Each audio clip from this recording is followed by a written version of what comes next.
காதல்ன்றது உணர்வுக்கு மதிப்பு தராம உணர்ச்சிக்கு மதிப்பு தர்றது உண்மையான காதலே கிடையாது சார். சார், என் ஃப்ரெண்டு ஒரு பொண்ணு சார், பெரிய பணக்கார பொண்ணு தான். ஒரு லாரி கிளீனரை லவ் பண்ண சார். அவங்க வீட்டில் சொன்னாங்க, நம்ம இவ்வளோ பணம் சேர்த்து வச்சுருக்கோம், போய் ஒரு லாரி கிளீனரை போய் லவ் பண்ணிட்டு இருக்கிறேன்னு. அந்த பொண்ணு சொல்லிச்சு சார், அவர் பணம் எனக்கு பெருசாக தெரியல, அவர் என்னை வச்சு நல்லா காப்பாற்றுவார்னு எனக்கு நம்பிக்கை இருக்குது அப்படின்னு அந்த பொண்ணு சொல்லிச்சு சார். ஆனால் அவங்க அப்பா ஒத்துக்கல சார். உடனே அந்த பையனும் பொண்ணு லவ் பண்ணி மேரேஜ் பண்ணிட்டு போனாங்க சார். அந்த லாரி கிளீனர் அந்த பையன் இன்னைக்கு 4 லாரிக்கு ஓனராக இருக்கான் சார். அந்த பொண்ணு அந்த உயர்த்தி இருக்கா சார். என்னுடைய அத்தை பையன் ஒரு பெண்ணை விரும்பினான், அந்த பெண்ணை அவனை விரும்பிச்சு. 2 பேரும் நல்ல சின்சியராக லவ் பண்ணாங்க. கடைசியில் அந்த பொண்ணு எங்கள் அத்தை பையனை நான் உன்னை கல்யாணம் பண்ணிக்க மாட்டேன்னு சொல்லிட்டு போயிடுச்சு. அதற்கு இவன் என்ன போய் சூசைட் பண்ணிக்கிட்டான். அவனுடைய சாப பிரேதம் வந்து ஹாஸ்பிட்டல்ல இருந்து வருது. இந்த பெண்ணு ரிசப்ஷன் முடிச்சு கார்ல வரா. எப்படி இருக்கும் சார்? எங்க வயிறு எரியுது சார். இன்னைக்கு ஒரு பெண்ணால 2 பேர் இழந்துட்டு நிக்கிறோம். அவனுடைய இழப்பு தாங்க முடியாம எங்க அத்தை அந்த பையனோட அப்பா 8 மாசத்துல இழந்து போனாரு.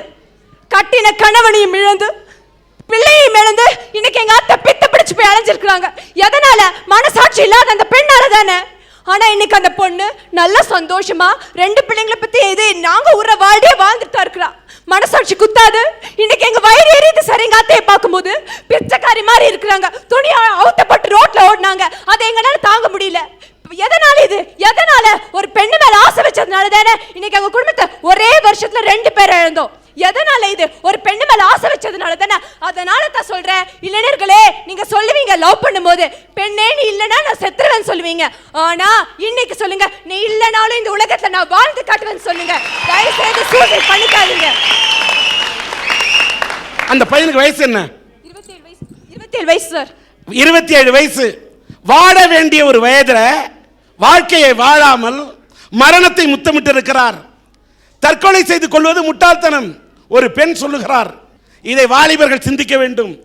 வீர வசனம் பேசி பேசி வாழ்க்கையை இழந்து விடாதீர்கள் இளைஞர்களே. உன் காதலிக்காக நீ ஒரு ரோஜா வாங்கி கொடுத்தால் போதாது.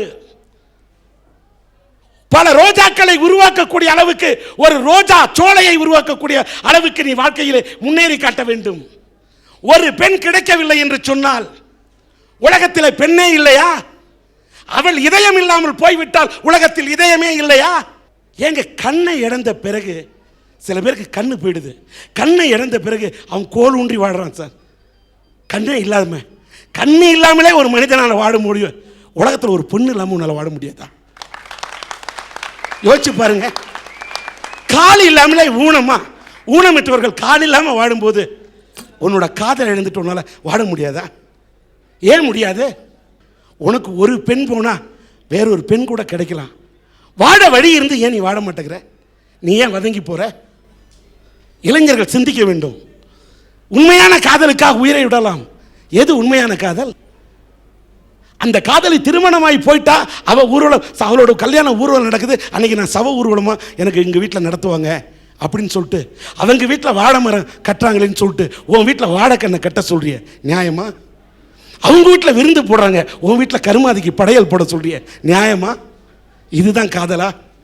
இளைஞர்கள் சிந்திக்கணும். ஐயா, பக்கவாத நோய் வந்து வலது கை சுத்தமா செயலிழந்து போய் வாய் பேச முடியாம அந்த மரணத்தோட கடைசி நேரத்திலையும் 55 புக்கை எழுதி விட்டவர் தாயா ரஷ்ய அதிபர் லெனின். சின்ன வயசுல சரியான சாப்பாடு இல்லாம கை கால் சூம்பி போய் இரத்த சோக நோய் பிடிச்சி எதுக்குமே உதவாதுன்னு தூக்கி எறியப்பட்ட அந்த உடம்புக்கு தாயா உலகத்திலே முதல் முறையா ஒரு நகைச்சுவை நடிகனுக்கு சிலை வைக்கிற அளவுக்கு உயர்ந்தவர் தாயா நடிகர் சார்லி சாப்ளின். இன்னொரு உதாரணம் இருக்கியா? நுழைவுத் தேர்வுல தோல்வி அடைஞ்சு வாத்தியார் வேலைக்கே லாய்க்கில்லன்னு 3 முறை துரத்தி விடப்பட்டவருக்கு தாயா உலகத்திலே விஞ்ஞானத்துக்கான நோபல் பரிசு கொடுச்சு அவர் தாயா ஆல்பர்ட் ஐன்ஸ்டீன். வாழ்க்கையில யாருக்கே பிரச்சனை இல்லை ஐயா. வெற்றி மட்டும்தான் வாழ்க்கை, தோல்வியே இல்லைன்னு சொல்ற யாரையாவது ஒருத்தரை இந்த சபையில உங்களால சுட்டி காட்ட முடியுமாயா? கடவுள் என்றால் அவருக்கு உண்டு அர்ச்சனை, மனிதன் என்றால் அவனுக்கு உண்டு பிரச்சனை. காலையிலே எழுந்தால் நீராட வேண்டும், வாழ்க்கை என்று சொன்னால் போராட வேண்டும். இப்படி சொல்வோன் தான் நான். சபாஷ், தொடருங்கள் ஐயா. தோல்வின்றது தடைக்கல்லையா, அது வாழ்க்கை ஆகாது. ரோட்ல நம்ம போய்கிட்டு இருக்கோம், ஒரு குழந்தை பிச்சை எடுக்குது வருது, ஒரு ரூபா பிச்சை போடுறதுல பெருசு இல்லையா, அந்த குழந்தை ஏன் பிச்சை எடுக்குதுன்னு யோசிக்கிறானே அவன் தாயா மனுஷன். நான் யோசித்ததோட விளைவு என்ன தெரியுமாயா? ஒரு நாள் நானும் என் மனைவியும் பஸ் ஸ்டாண்டுக்கு போயிட்டு இருக்கோம், ஒரு பையன் பிச்சை எடுத்துக்கிட்டு இருக்கான். அவனை கூப்பிட்டு கேட்குறேன், தம்பி ஏன் பிச்சை எடுக்கிற, நீ படிக்கலாம். நான் ஓடி போனான், அவங்க அப்பனை கூட்டிகிட்டு வந்தான், அவங்க அப்பனும் ஓடி வந்தான், எதுவுமே பேசல. நீ என்ன புள்ள பிடிக்கிறவனான்னு என் நெஞ்சு சட்டையை பிடிச்சி உழுக்குனாயா. அவன் உழுக்குன இடம் எது தெரியுமாயா? குன்னூர் பஸ் ஸ்டாண்டு பக்கத்தில் யார் நின்னா தெரியுமாயா? என்னோட காதலிச்சு கல்யாணம் பண்ண மனைவி. ஆனால் என் மனைவி சொன்னாயா, ஏங்க அதெல்லாம் சும்மா, உங்களுக்குன்னு ஒரு லட்சியம் இருக்கு, அந்த லட்சியத்தில் நில்லுங்க. நான் அந்த லட்சியத்தில் நின்னேன். விளைவு என்ன தெரியுமாயா? மறுநாள் குன்னூர் பஸ் ஸ்டாண்டில் பிச்சை எடுத்திருந்த 25 குழந்தைங்களையும் தேடி கண்டுபிடிச்சி அவங்க பெற்றோர்கிட்ட பேசி அவங்கள பள்ளிக்கூடத்தில் சேர்த்து இன்னைக்கு தன்னம்பிக்கையோட படிச்சுக்கிட்டு இருக்காங்கய்யா. அது மட்டும் இல்லையா, பெற்றோரே இல்லாத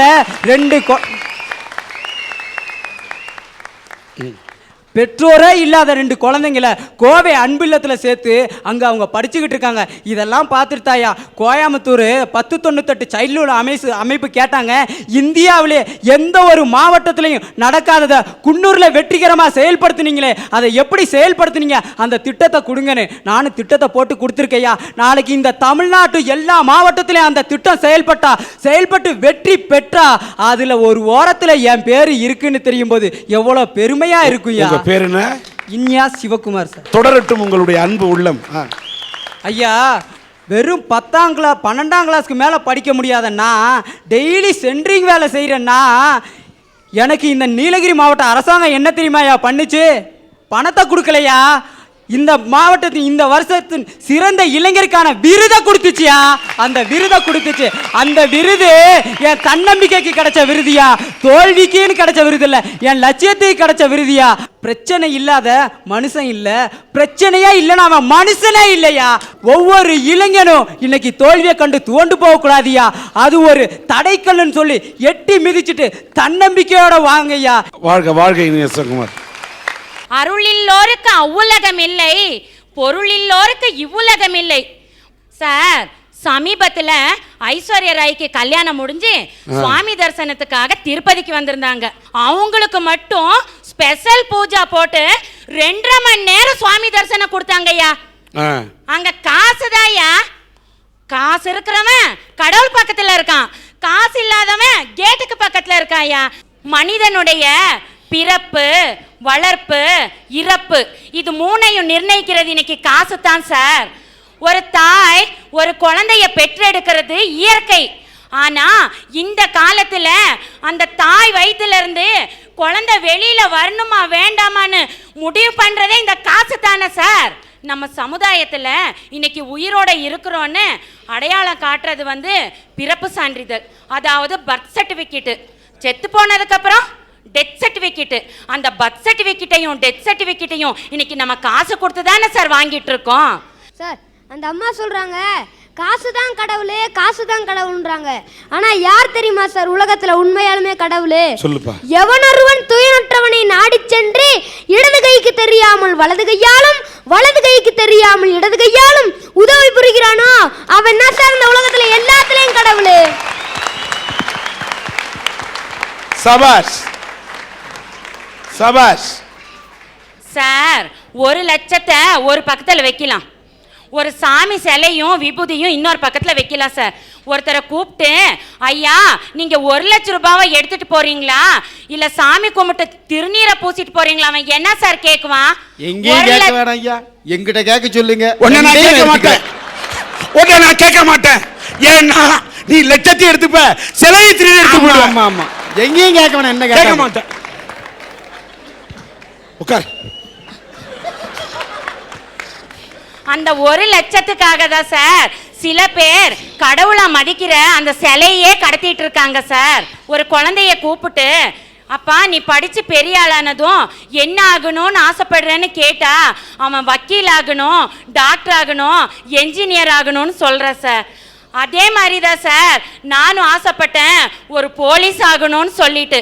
அன்னைக்கு எல்லாருமே சொன்னாங்க, ஆசைப்பட்டா மட்டும் போதாது, நீ போலீஸ் ஆகணும்னா நிறைய விளையாண்டு சான்றிதழ்கள் எல்லாம் வாங்கணும்னு சொன்னாங்கய்யா. அன்னையிலேருந்து ஓடுனேன் ஸ்கூல் லெவல்ல இருந்து ஸ்டேட் லெவல் வரைக்கும் ஓடினேயா நான். Very good. இந்த ஓடின காலகட்டத்தில் நான் வாங்கினது 282 பிரைஸ் வாங்கினேன் சார் இன்னைக்கு நான். அன்னைக்கு என்னை பற்றி நான் பெருமைப்பட்டேன். என்கிட்ட திறமை இருக்கு, தன்னம்பிக்கை இருக்கு, நான் நினச்சதை ஆசைப்பட்டுலான்னு சொல்லிட்டு நான் வாங்கின சான்றிதழ் எல்லாம் தூக்கிட்டு ஓடினேன் சார் வேலைக்கு. ஆனால் நான் ஆசைப்பட்ட வேலை எனக்கு கிடைக்கல. ஏன்னா காசுன்ற கடவுள் என்கிட்ட இல்லாதனால சார். திறமை இல்லாத ஒருத்தன் காசு கொடுத்து உள்ளே போயிட்டான். திறமை இருக்கிறேன்னா காசு இல்லாதனால வெளியில் வந்துட்டேன் சார். அன்னைக்கு என்னோட திறமை இருந்தும் அறிவு இருந்தும் சான்றிதழ் இருந்தும் என்னோட லட்சியத்தை என்னால் அடைய முடியல சார். ஏன்னா அந்த காசுன்ற கடவுள் என்னை கை விட்டுடுது சார். அதனால காசு தான் சார் கடவுள்.